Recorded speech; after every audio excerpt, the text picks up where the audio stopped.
I'm just checking the audio. See which one of these has a lower sound level or lower bass line.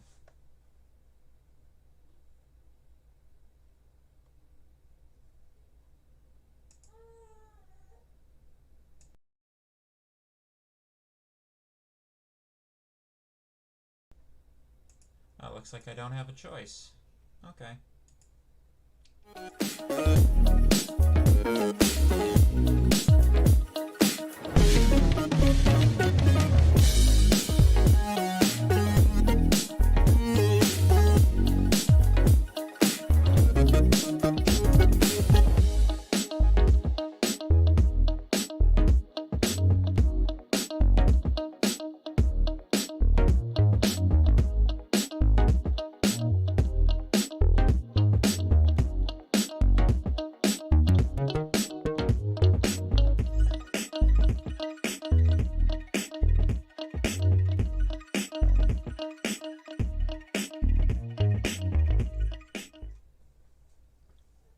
Hello.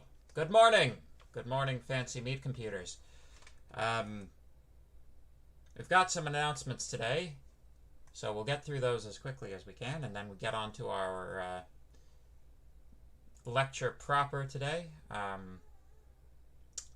I've been having some difficulty with my audio. That's right, folks. You may notice that the audio quality is a bit lower than it usually is today. That's because whenever I try to use my condenser mic, it doesn't seem to want to pick up, despite the fact that it was 2 days ago. So my two suspicions are either a mechanical failure on the part of the microphone itself, or the computer, it's a driver problem, which is like, difficult to solve. That was Ryan that put together the meme magic video. Yeah. So I guess we're kind of just stuck with the microphone that we have available for us today, until such time as I can figure out what the heck is going on with the thing. I haven't tried plugging it into a different computer yet, so it might be a driver problem, but we'll see. We shall see. It would be strange because it's USB, so it's supposed to be plug and play, you know? Doesn't make any sense. Doesn't make any sense. Yes. Everybody say thank you, Ryan. So, yes. Anyway, announcements. So, number one, for assignment 3, there's a bit where you have to look up the Google translations of various words. Apparently, that process is subject to malicious pranks, apparently. So we have provided what should be what you get when you look up the various words in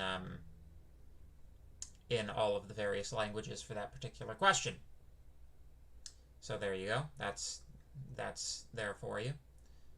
Number 2, I've set a date for the exam.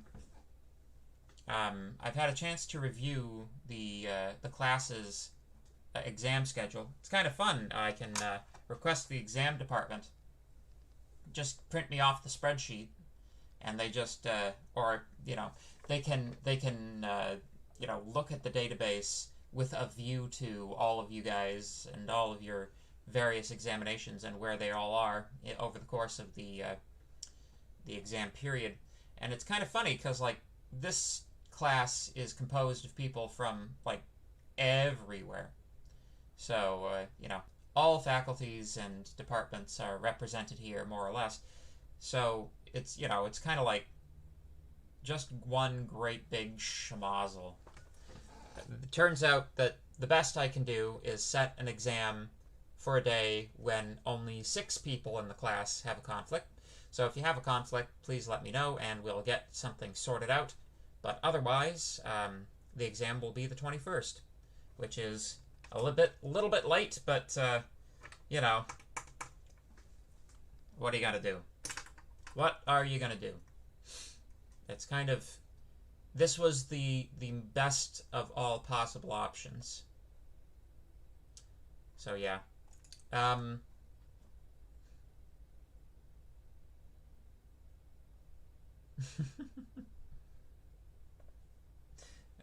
uh,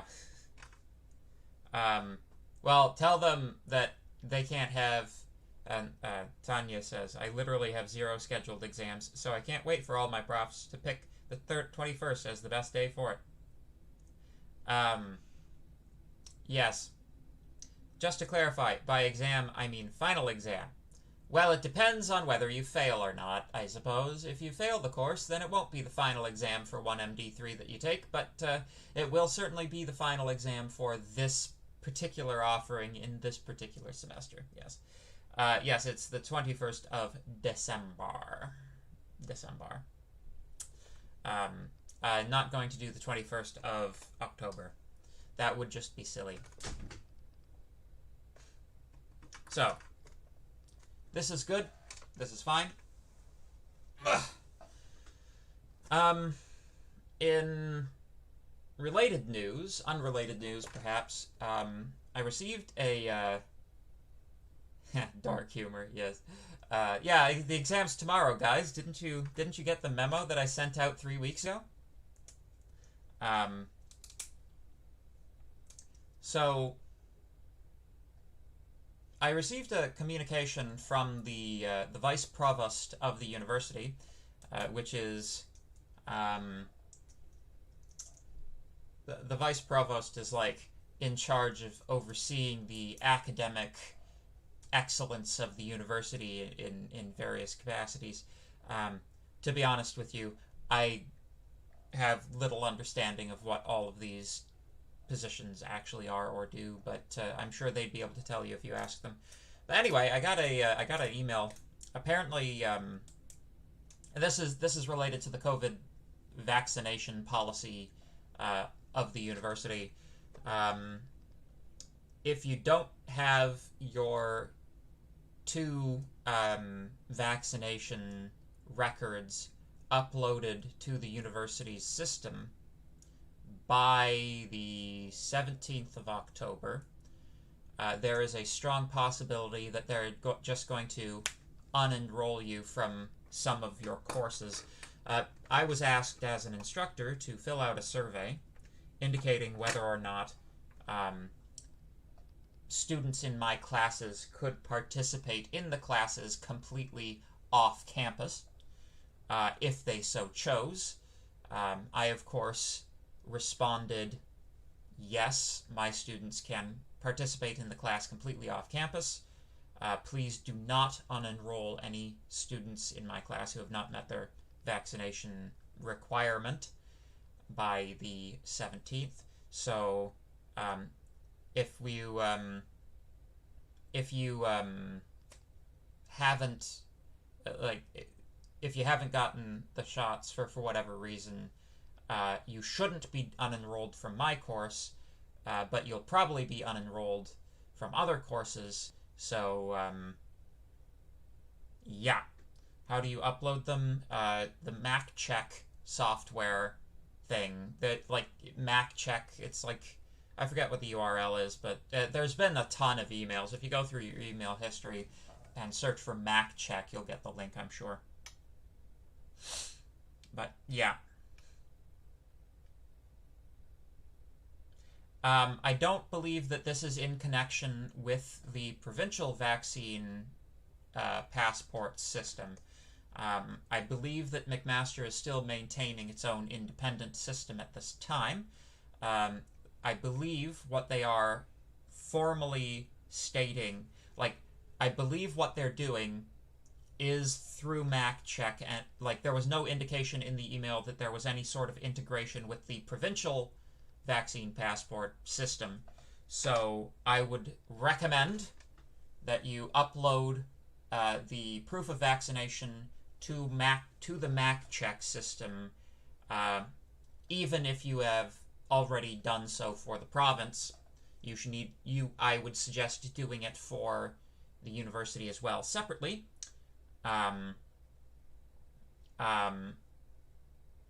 My understanding is that the MacCheck system is subject to manual review. So, like, there's some people in the chat indicating that they sent only their second dose, because it actually says your second dose. You get a receipt for second dose when you get that. So, like, in theory, that should be sufficient if you have a receipt that indicates that you have had 2 doses, but it's 1 receipt. Personally, I uploaded both of my receipts, so, but, you know. And the thing I'm trying to say here is that, you know,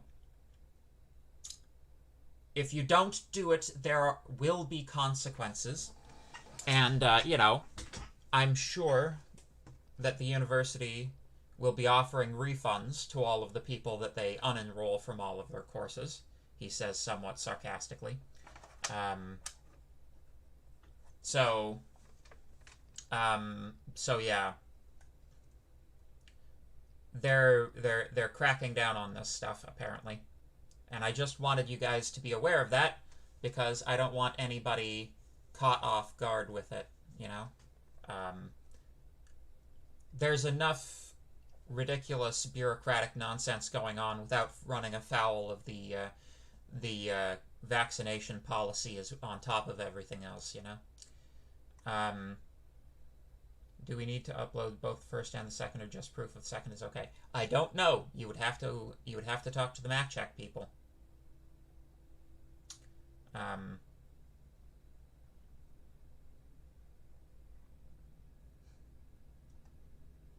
Okay, so some people are saying that 2 is okay.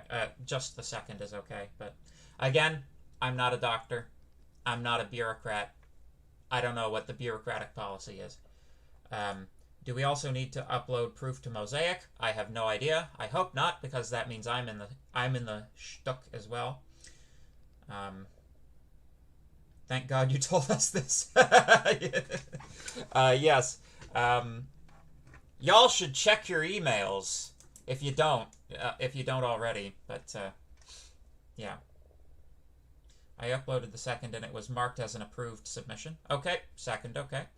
How long does it need to pen the proof, picture proof? I have submitted my proof for several weeks, but it still shows pending review. You should probably email someone then, because the thing that it sounded like to me is, if you don't have the approved check mark by the 17th, they will unenroll you. Excuse me, they will unenroll you from any courses that you have where the prof has indicated your presence is necessary. So I would start rattling some cages with the university administration and get that in line, because it's currently the 8th, so this has to be done by Sunday next. So yeah. If you submit it before the deadline, would you be fine, or must it be reviewed before the 17th? I don't know. Again, I am not a bureaucrat, so I cannot speak to their processes. It would make sense to me, from a humanitarian standpoint, that you should be able to have your proof uploaded by the 17th, and, you know, they have to account for their processing time. However, I don't believe that I wouldn't personally take that chance. If I was you, I wouldn't take that chance, because the trend, it seems, this year, and I'm speaking particularly about the training sessions that the HR department put on for my TAs this semester, put on for required mandatory attendance of is more like it. It was like, if you don't comply with the thing we're saying in, you know, a sufficiently prompt manner, then we're just not going to, you know, with the TAs, they were threatening not to pay them if they don't go to the specific sections that of HR training that the HR department was specifying, and skip class to do it. So please send some love to your TAs. They've had a rough semester.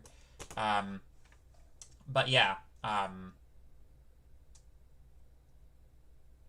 Yeah, it's, I wouldn't take the chance with this one, because getting unenrolled, this is what it sounded like to me. It sounded like they're coming to me to change the status of my courses so that they can run one database operation, like on the 18th or something, that will unenroll everybody without proof of vaccination who is enrolled in any course that has a non-optional in-person component.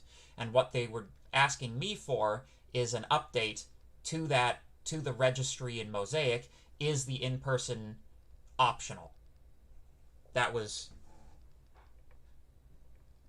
what that was about. There's somebody at the door. What did you say? Oh, there's somebody at the it's the neighbor lady. The neighbor lady's at the door.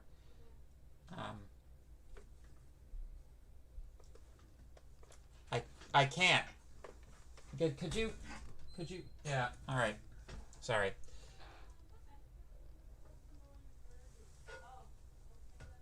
Oh yeah. Oh shoot, the rats were into the garbage. Crap. All right.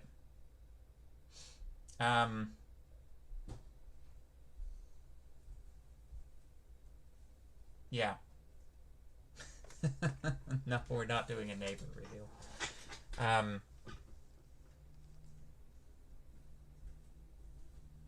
Okay. It says you just have to submit before the deadline, since it takes them time to review them all. Yeah, okay. That's what they're that's what they said 2 weeks ago, right? But we're kind of living at this moment in history where the prudent thing to do would be to not trust that, right? Like, you know, it was. I'll remind everybody that it was only, what is it, October? It was only 4 months ago that they said they wouldn't require any of this. So the fact that at the beginning of September or whenever they said, you can don't trust it. Don't trust anything. Don't trust anyone.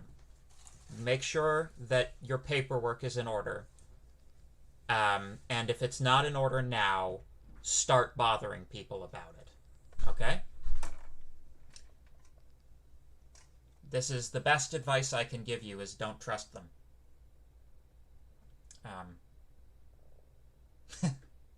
Yeah. Who do you suggest we contact about this? Like as many people as possible. Let's see. Does MacCheck have I don't know, MacCheck. Do they have like a link of I don't know. I'd just start making phone calls, really. Start with your department office. That should annoy people.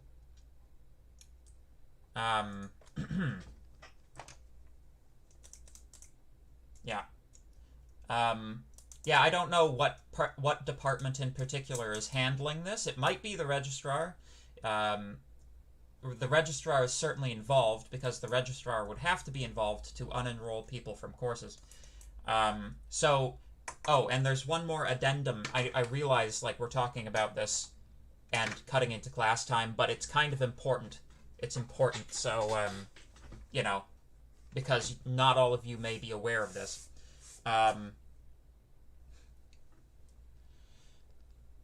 You're going to be unenrolled from courses that have a mandatory in-person component this semester, and from the terminology used in the email, there will be no mercy for anyone who does not have 2 vaccinations next semester.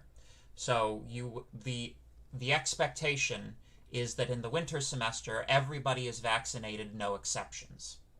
Or if there are exceptions, you've applied for the exception and you've gotten the official exception.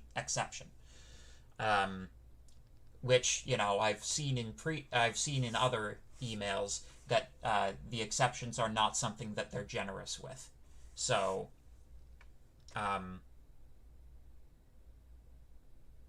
yeah. So there we go. So yeah, just make sure that your paperwork is in order. Okay. Anyway, so that's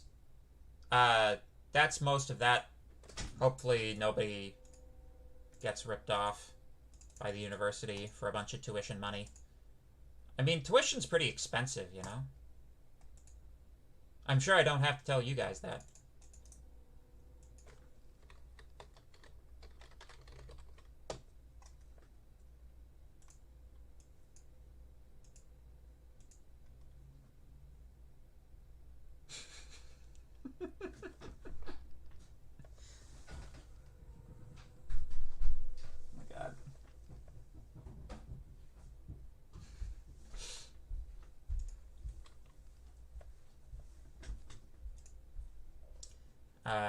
Cries and broke. Yeah, exactly.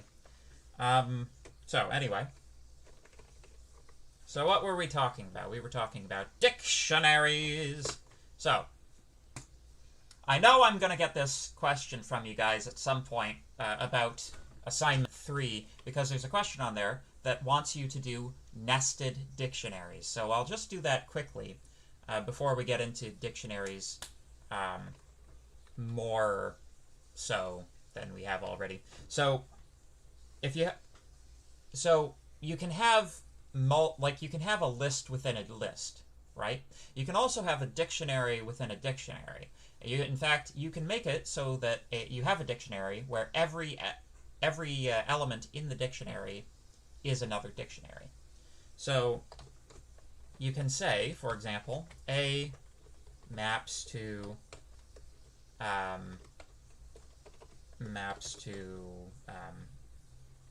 B maps to 1. You can have C maps to a dictionary. Oh, I don't need that. There we go.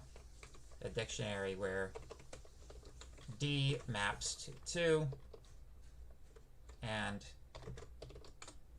E maps to F maps to 3. This is basically how JSON files are set up. So, oh, I need to assign that to a variable, D. There we go. So, D at A yields a dictionary, even a very small one. In order to get through both layers of the dictionary, you need to provide 2 arguments. And if you provide one that's wrong, it'll tell you it's wrong. No key found. So that's how you do a double dictionary.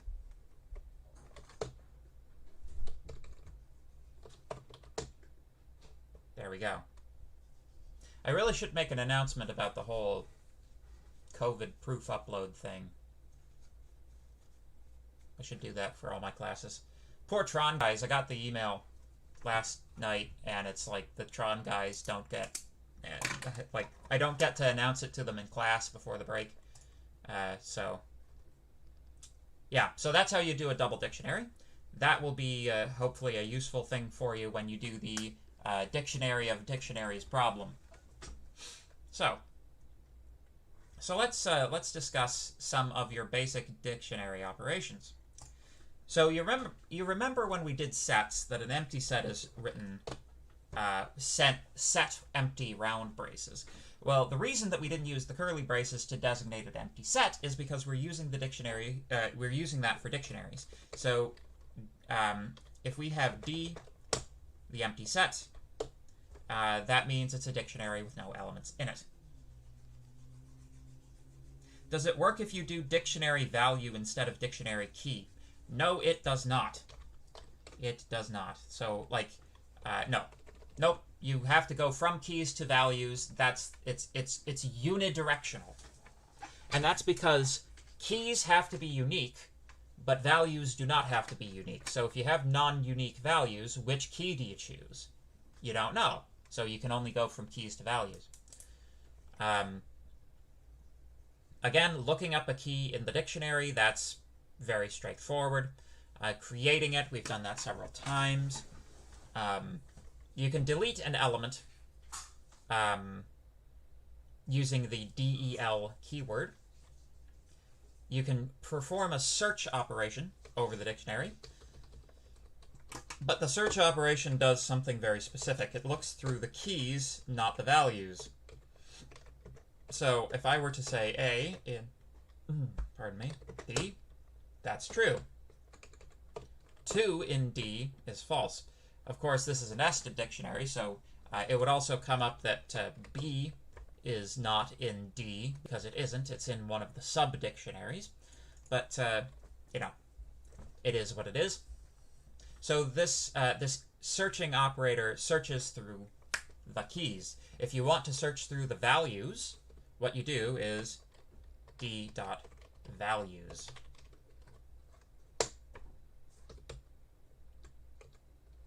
So, I wonder if this will work. No, that won't work. Oops, I stopped it. Whoops. Oh, and I lost my history. Gosh darn it. Oh well. So, quickly. 1 to 2, 3 to 4, 5 to 6. So D at 1 is 2, etc. If you want to find the length of it, or the size, the number of entries in a dictionary, that's just our well-familiar length function. And that's all our operators. So if you want to get at the values, you use values. Values, there we go. And if you want to get at the keys,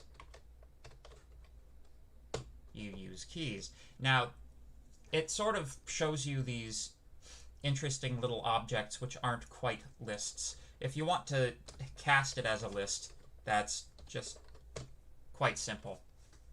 If ever you want something, like if you ever want a tuple out of a list or a list out of a tuple, that's super easy in Python. You just call the conversion function and everything works. It's not like C, where everything is painful. So, dictionaries are mutable. So, they have all of the properties of mutable things. So if we set E equal to D, you can see the ID value of D is such. The ID value of E is the same. It's an alias. We can create aliases with dictionaries. Interesting. If you want to add something to a dictionary, it's very simple. You just assign to a key that's not been used yet. So if I wanted to add, like, you know,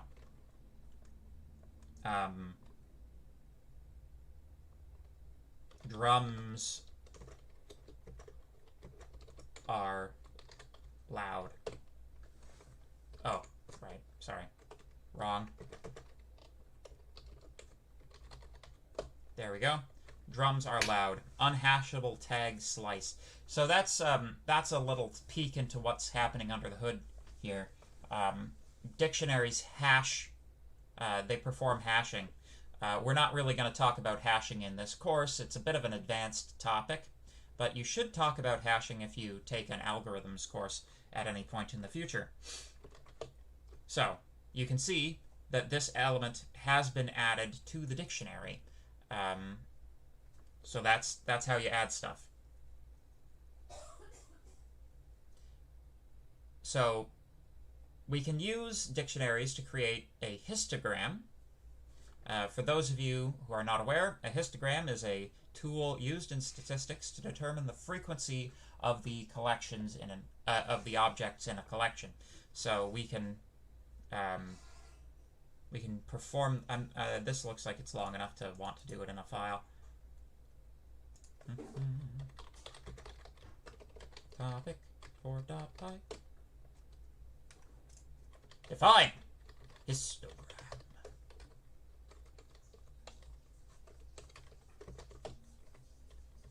D is equal to empty dictionary for C in S.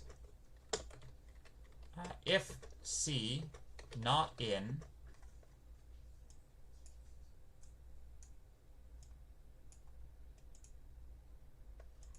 not in D,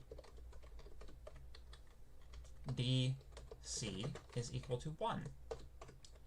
Otherwise, DC is equal to DC plus 1. Return D. So, if we take the histogram over, say, some string, I am the very model of a modern major general. Let's see what we get.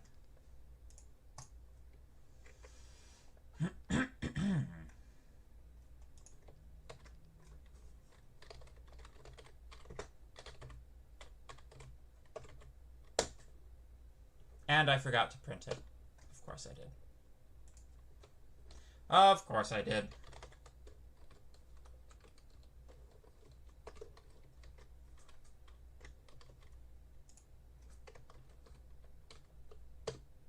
There we go. So we can see 1 capital I, 9 spaces, 4 A's, 4 M's, etc., etc. Every character in the string with its frequency, which is kind of cool.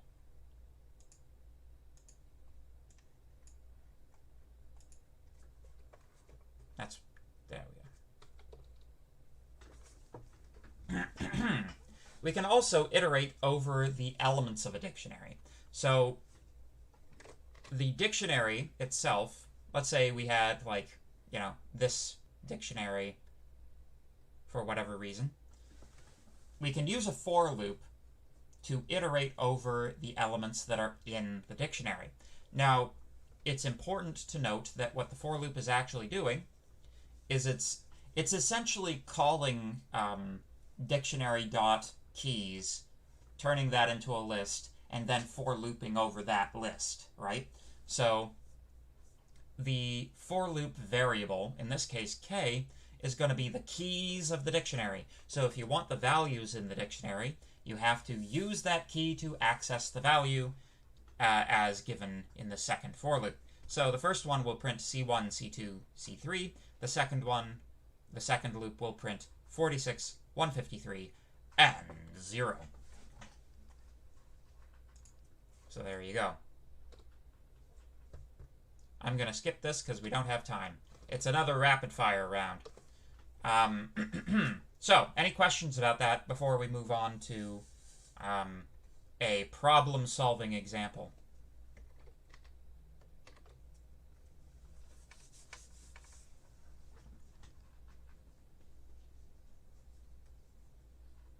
Give me a thumbs up if you don't have any questions, please.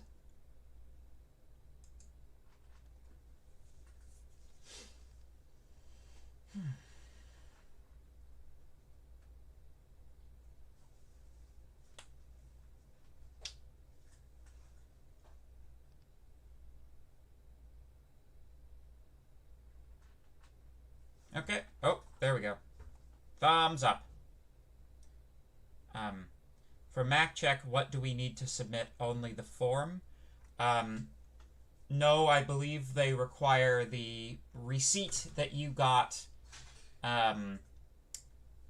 like, at least if you got your vaccine provincially, you would have gotten, like, a printed out receipt that you need to take a picture of and send it to them. That's how it worked for me anyway. If you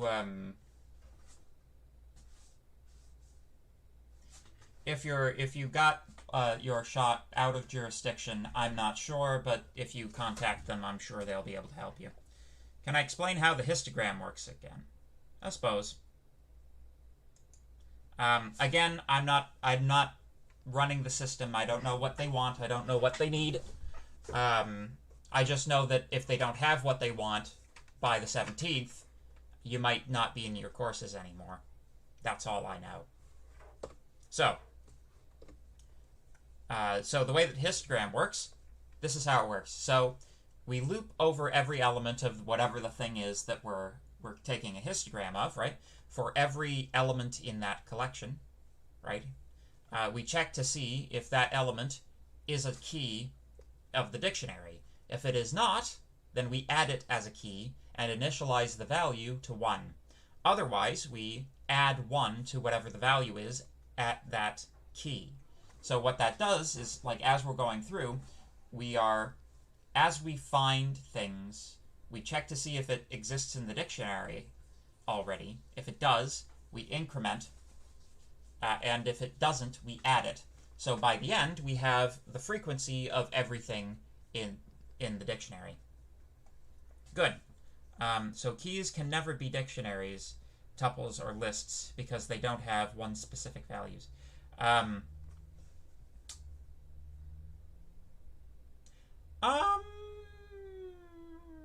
So it has to do with what's hashable and what isn't. I think that it actually does work. Give me a moment here. I think I might be able to, let's see. Let's do an experiment.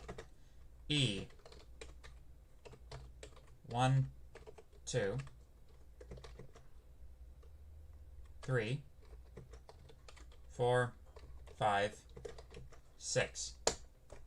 Yep, unhashable object list. So does it work with tuples, I wonder? It might work with tuples because they're immutable. That might be like one of the only reasons that immutability is actually useful. Ah, there you go. So you can use tuples, but you can't use lists. So E at 1 2, that works, but it doesn't work with a list because a list is mutable. So that's that. Okay, so that's interesting. So one of the differences is one of the advantages of immutability is that it makes the data structure hashable. Anyway, so the if statement adds to the value and not the key. Yes, once created, a key doesn't really change, right? Yeah, it's like, yeah, it's just like writing to an element of a list, right? It's like writing to an index of a list. Yeah, you're not actually writing to the index. You're writing to what the index points to, and it's the same. It's the same here. So, problem solving. Here is a problem.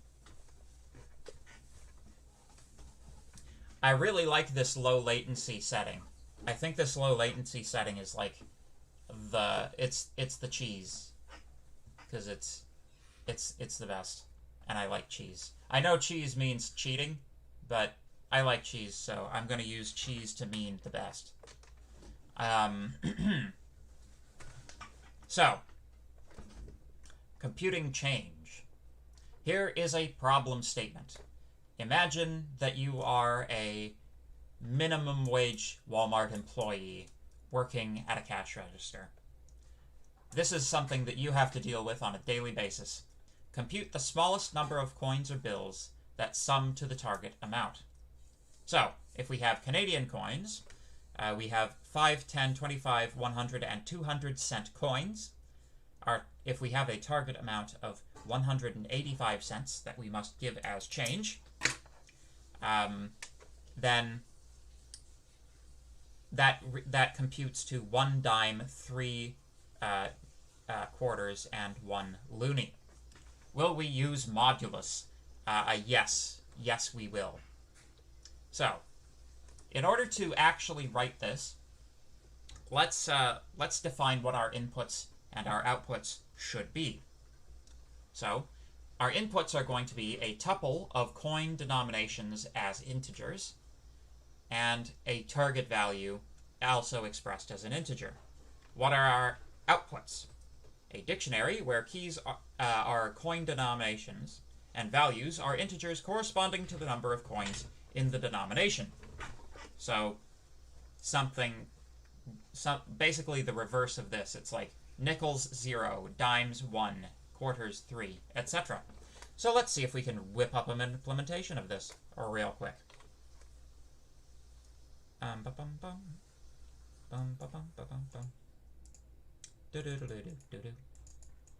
there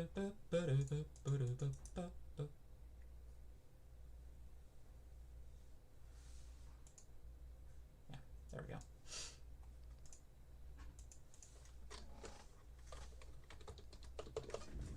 Def. Make change.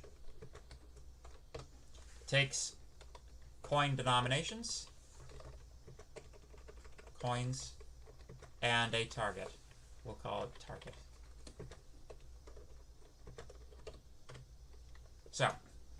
So to solve this problem, we're going to need a dictionary where the keys are the values of the coins that we've been given up front as a input argument to this function. So from one perspective, it would make a lot of sense to set this dictionary up first. So let's make a dictionary. We'll initialize all of the values to 0 initially, and then we'll fill them in as we go. So let's say out is empty dictionary for coin in coins, output at coin is equal to 0. There we go. We have an initialized dictionary. Just to prove that, I'm going to print it out for us so that we can take a look. Actually, you know what? This would be good to do in Python tutor. Python tutor, everybody loves Python tutor.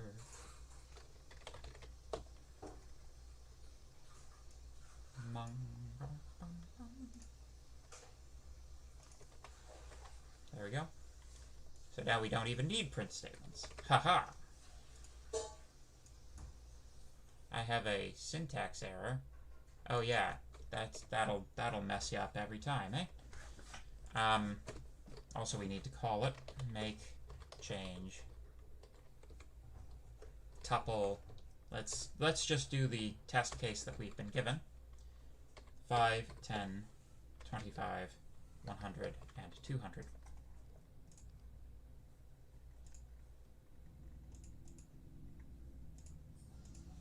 So you can see that we have a tuple containing these elements. We create a dictionary, which is empty. Then we add each element to the dictionary, and there we go. So our dictionary is being correctly constructed. This is good.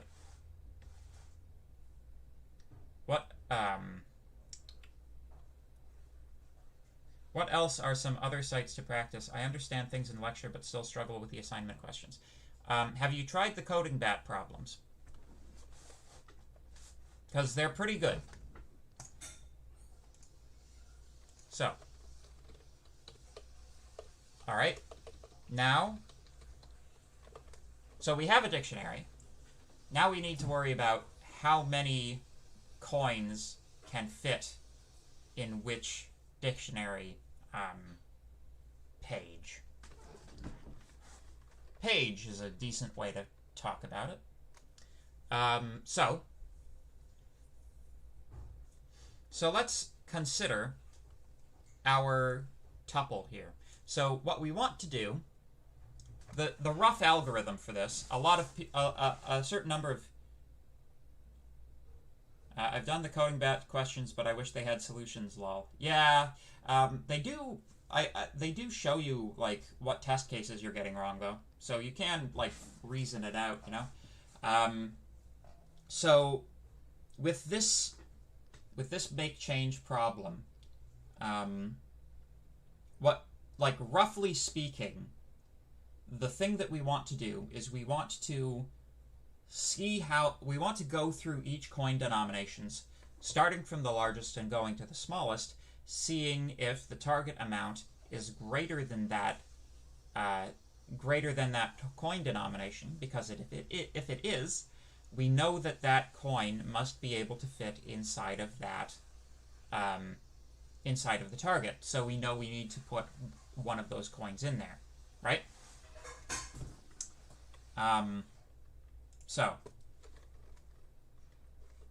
But the thing is, we need to let's not assume that this is like this right now. This is in ascending order, and we want it in descending order, right? So you can do a couple of things here. You can either say target is equal to target reversed, and remember our handy shorthand for reversing is : (-1). So if we visualize that, you'll see that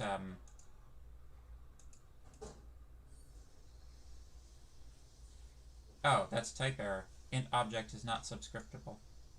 Oh, I'm doing the what am I doing? Dummy. Coins. There. So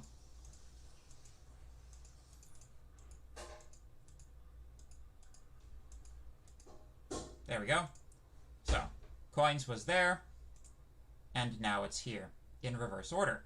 But the issue with that is, you know, we're assuming sortedness. Like, we're making assumptions about the manner in which our input is being given to us. The fewer assumptions we make about the input, the more robust our code will be, but this will be good enough for now. What kind of input is coins in? It's a tuple. It's not a list, it's a tuple. Yeah, this assumes that we would always get it in ascending order. Another way that you could do this is you could say coins first, convert it to a list, then call .sort on it, and then turn it back into a tuple if you're really fussed that it's a tuple.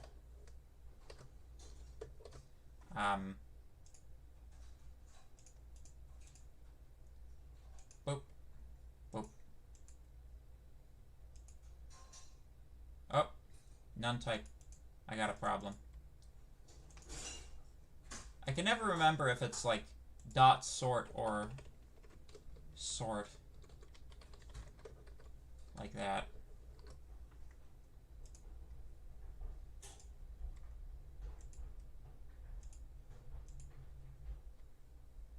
Right. So that seems to do name sort is not defined. Blah. Anyway. Yeah, you could just leave it as a list. I'm pretty sure it would be coins is equal to list coins, then coins.sort. Let me see if I remember this. Syntax. There we go.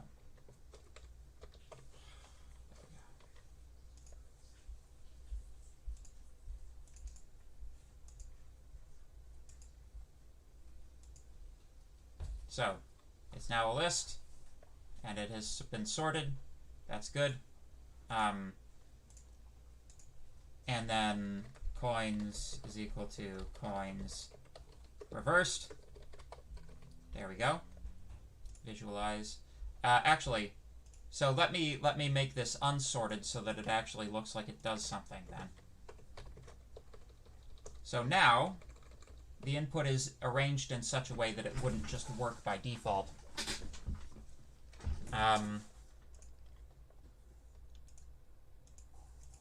So if we go up here to our sorting procedure, we've got our original tuple. It's 5, 10, 200, 25, 100, which is not sorted. We convert it to a list. We sort it. That puts it in the correct order. And now we reverse it, so now it's in the order that we want. There we go. And the ordering in the dictionary does not matter. Dictionaries are an unordered data set, so it doesn't matter. So let me see if I can fit the rest of this algorithm in today, hey? So now that we have that, we say while target is greater than 0, if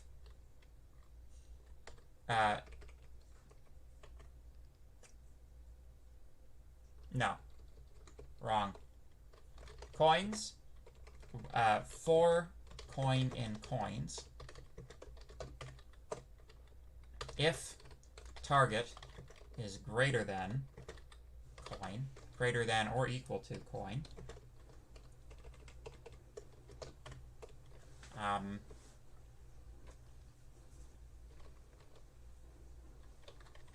coin out at coin equals yeah. So as one of your as your colleagues have mentioned, we can use modulus to be able to save us some time here. So target mod coin is going to be the number of times that coin divides into it. So target, or no, I'm sorry, it's going to be the remainder. So we're going to use that later to reconstruct target. Well, for the number of coins, that's the number of times that coin divides into target evenly. So that is target divide by coin, integer divide by coin, and the new target value will be target modulus coin. There we go. And then return coin, or out. There we go. Visualize. So we can see, and I'm out of time, but we'll just do this. So as we go through this, 200 gets nothing. 100 got 1. Did you see that? So we evaluate this for 200, right? 200 is not 200 is greater than 185, so we don't do anything. 100, see, 100 coin is 100 now. That's less than that, so we set that to 1. And target gets 85. Coin is now 25. Target goes down to 10. Coin goes down to 10. And 25 gets 3. We then have, there we go, target is 0. The one thing that this doesn't have is like an exit condition. When the target is 0, it just goes through the remaining coins even if the target has been completely accomplished. But that's fine, you know, it wastes a little bit of time, but not too much. But yeah.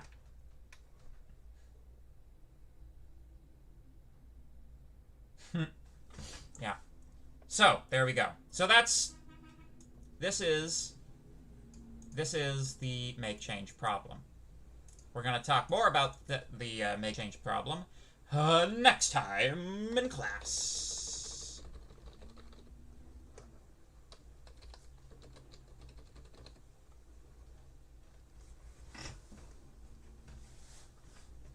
Cool. Any questions?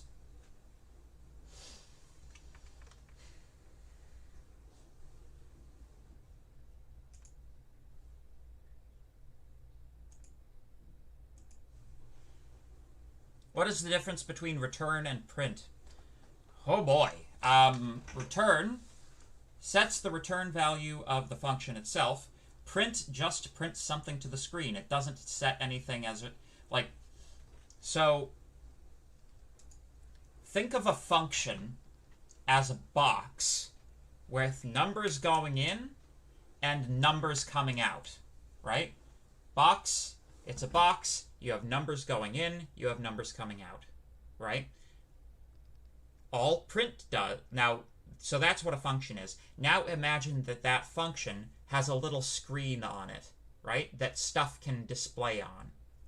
The print function displays stuff to the screen, but it doesn't make stuff come out, right? The return statement makes stuff come out, but it doesn't print anything to the screen. So you kind of have to think of the function as having two different ways of outputting information, right? There's outputting information to you, that's using the screen, and that's not what we care about. And then there's outputting information to the rest of the program. That's using return. That's what we care about. We don't care about print functions. If you're using print functions to output information from your functions on, for example, the assignments, you're probably not doing very well on the assignments. Could you do coins.sort, coins.reverse? Maybe. I don't know. Coins.reverse. Oh yeah, you can use reverse for sure. I just like it's so compact to do the slicing method, you know? Something I learned recently is to use print function all the time so you can see what you're getting. Yes! Mr. Freshly Squeezed. That is perfect. That is exactly what level of development in programming skill you should be at right now. Realizing the utility of being able to see what the variables are doing. Precisamundo. Yes. That's also the advantage of Python Tutor, is that you can actually look at the variables and see what the variables are doing, right? Although not all of the variables. With the print function, you can, like, set up a special expression just for the print function, right? But, yes. I know we haven't studied this, but are loops more efficient than recursion in Python because recursion is not tail recursive? Yeah, I would say so. I would say loops are more efficient in Python. It's like, in order for recursion to be more efficient than loops, you basically have to be working in a functional language, like Lisp or Haskell. But yeah, yeah. I would say so. Yeah, like the problem with recursion, it's kind of like Haskell is a very intelligent programming language. Highly, highly intelligent programming language. But it's like the ways in which it's intelligent are not going to be comprehensible until you hit my third year class, where we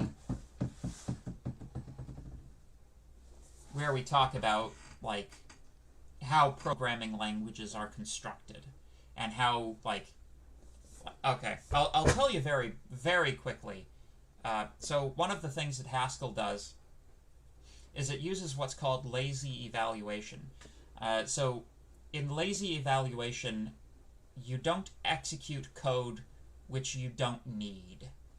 And I know that's like a strange that it seems so intuitive. Of course, why would the computer need to execute code that it doesn't actually use the results of? But in something like Python, because you're giving the instructions, it's going to execute everything that it gives you, that you give it, right? Unless they've added some degree of laziness over the years. Maybe they did. Maybe they have. I don't know. But certainly in a programming language like C, C is not a lazy language. It'll do everything that you want. Everything that you want. Jeez. Everything that you ask it to do, it will do. In Haskell, unless a result is used, it's not computed. So, so it waits until it's called to execute it. Yeah. Yeah. Do you have any tips for learning Haskell on your own? Because I'm low-key struggling with some stuff, lol. Yeah, so have they told you about the Good book? Learn You a Haskell for Great Good?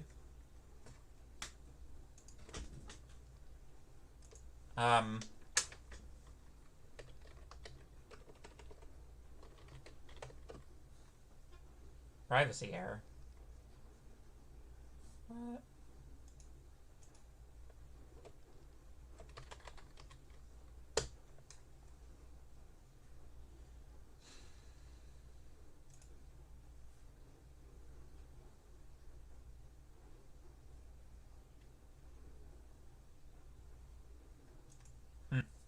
Alright. Well, I'm getting a privacy error, so I'm not going to access that right now. Oh, good. Yeah, so the Learn You a Haskell for Great Good is the best Haskell textbook. If you go through it and, like, do all of the examples, that's a fantastic way to learn Haskell. That's how I learned Haskell. I'm self-taught in Haskell. Aside from that,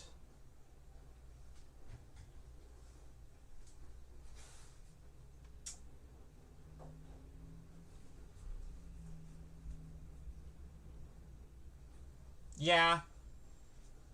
Oh, wait, no, there was a video too. Here, give me a moment. I'll pull it up. It's so I was with my third year class. I was it's kind of funny because like hypothetically, these guys in third year are supposed to know Haskell, but only half of them have taken 1JC3, and the people who did take 1JC3 took it like 2 years ago because it was in first year. So a pretty hefty dose of reminder was in order. So I've got a couple of like videos that might be useful. So I'll just like show these as links. You can if you Google these, if you search on YouTube for these videos, you'll be able to find them. But this one's kind of interesting because it's like everything you need to learn about Haskell to be a functional Haskell programmer, so to speak, pun intended, in an hour and 15 minutes, which is like the most compact tutorial I have found. And like I watched the first half an hour of it. I didn't watch the whole thing, but like by half an hour in, you should be sufficient. You should have enough stuff in your brain to be able to program in Haskell reasonably efficiently. And then there's also H9999 Haskell problems, which are practice problems done by the actual Haskell people. So I would say that these are good. These are good problems. If you have, they start off easy and they get hard, just like a good problem set should. So yeah, that's if you want to do some self-study with respect to Haskell, those would be my recommended resources. There's also a computer file function. There's a computer file video about functional programming in Haskell, which, like, sometimes the problem you have learning something new is like trying to convince your brain that it's worth your time to learn it.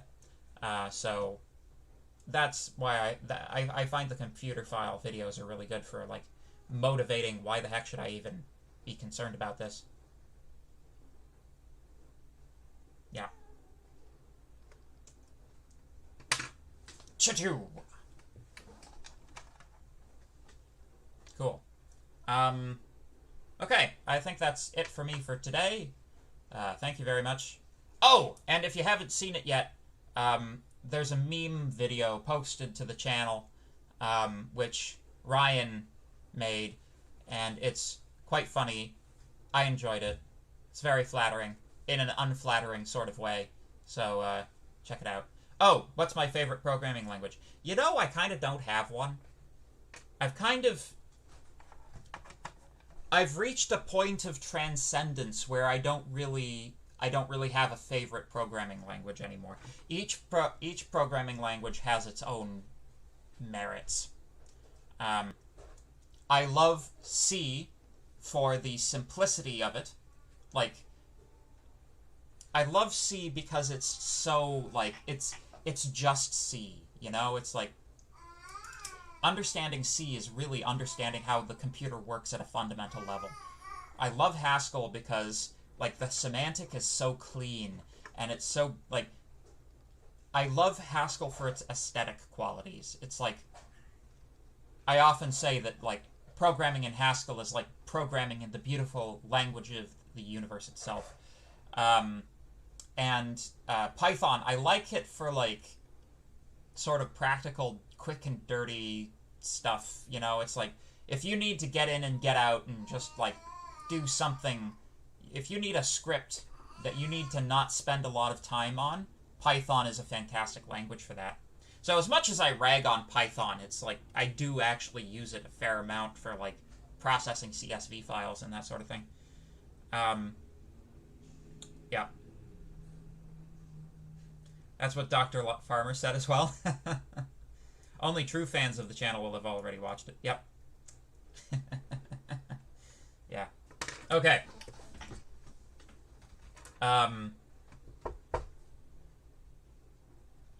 True fans, and hopefully not only fans. Wah, wah. Meanwhile, JavaScript is master of all trades, jack of all trades, master of none. Well, so here's an interesting little, here's an interesting tidbit about that aphorism, jack of all trades, master of none. In the medieval era, it had a second part that everybody's forgotten in the modern age. It's jack of all trades, master of none, oftentimes better than oh, come on, I have to remember this. Jack of all trades, master of none, is oftentimes better than master of one. Yeah. Best programming language is punch cards. Yes! Yeah. Yeah, I mean... I mean, okay. Python is good. It's like... You can get stuff working quickly with it, but you can get stuff... Like, you can get stuff working quickly with it with, like, very little knowledge of the language itself, which is what makes it good for beginners, right? But, you know...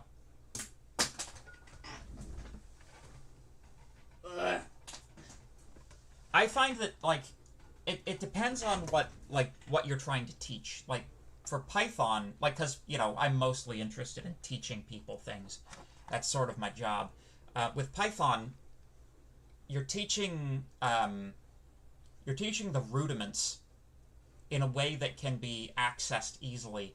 But if you're, like, I often think that if you wanted to actually, like, if I was to design my own computer science program from scratch in the absence of a computer science culture which dictates for some reason that Python is the language everybody needs to learn, I would make the first language that you learn C, because it's so, like, to learn how to program is to learn how a computer works, and you will not find a better language for learning how your computer actually works than C.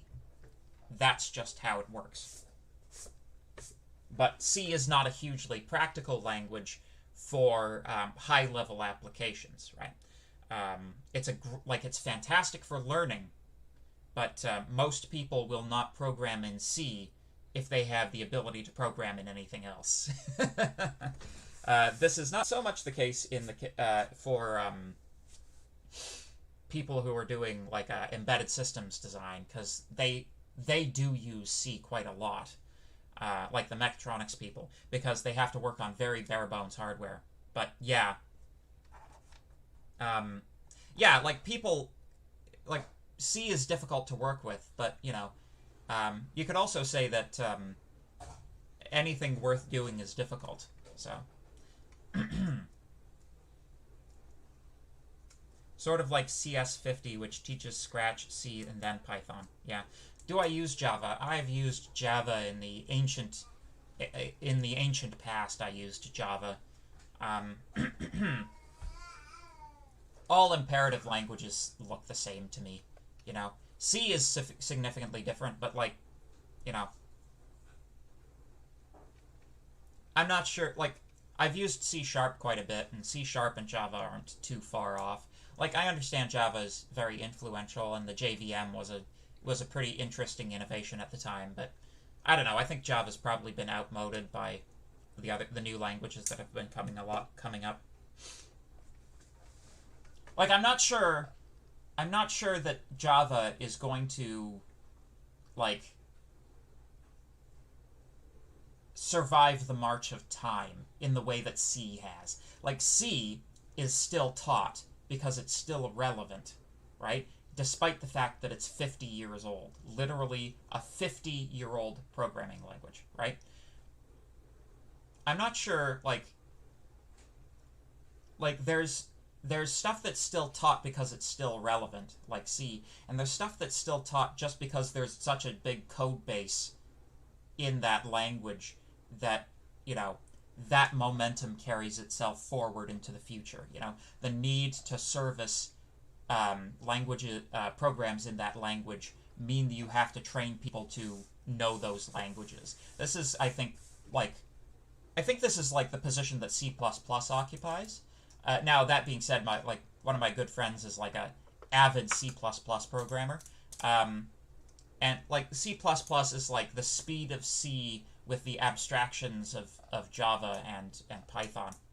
But it's a very difficult language to use. But Java, it's like I suppose I guess somebody needs to make the argument to me what Java's niche is. Because I personally, I'm not sure what Java's niche is. Yeah. Like, what does it do better that something like Rust doesn't do these days, you know?